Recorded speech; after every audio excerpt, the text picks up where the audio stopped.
Hello, I'm Nerdy Netty, and I am a horror game enthusiast variety streamer on twitch.tv. Making my choice for horror game of the year was very difficult, and it took me up to last minute to really make my decision. My nominee for horror game of the year goes to Alan Wake 2. So we waited 13 years for the sequel of Alan Wake, and Alan Wake 2 did not disappoint. Left us on quite the cliffhanger.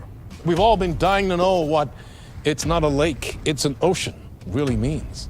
You and me both. So Alan Wake 2 is a third-person, single-player game that starts off as a slow-burn psychological horror and then roller coasters into a full-blown survival horror thriller. So the whole game is set in two different realities. So you have Saga, who's a detective that got sent to Night Springs to investigate all the murders that were going on there. She goes internally into her mind palace to figure out the truth. And then there's Alan Wake, who tries to ride out to change his reality so that he can escape his darkness. I love the fact that it starts off with this horribly morbid investigations that happen in Night Springs to random full motion surprises that are literally like, whoa.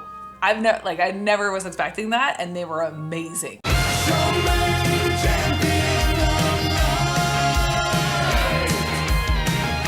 The mind palace of both Saga and Alan Wake really helped make sure that people like myself who have ADHD stayed in the zone of the story and they never got lost. So much that unfolds with both storylines, and it's beautiful how they all melt together and it creates this most incredible, complex storytelling. It's so good. The variety of monsters were a little lackluster in comparison to, say, like Resident Evil 4, but the monsters that they did have, especially the boss fights, were awesome. Because in the Wake storyline, you have all these shadows and in his darkness, and you don't know which ones are actually going to attack you or not. Every single time you're like, okay, I'm gonna go through and see if they're gonna attack me, and then, oh my god, no, that would attack me. With Saga, she was in this like foggy, atmospheric woods the whole time, and then every time you're walking through, you'll just get random like creatures, or you'll get the deer people, and they just like come out of nowhere, and it just always scared the crap out of me. I don't want to spoil too much, but the boss fights are quite something. Also, with having such limited supplies with the batteries, ammo, and everything else, it's always made everything feel so anxiety inducing. Just trying to get out of the situation, and you can't because you only have like one battery left and maybe 3 bullets. The only thing that could have been improved better was the skill tree system, but I really like the words of power that happens in Alan Wake's storyline. It actually is a really cool upgrade system, but everything else just felt really unbalanced and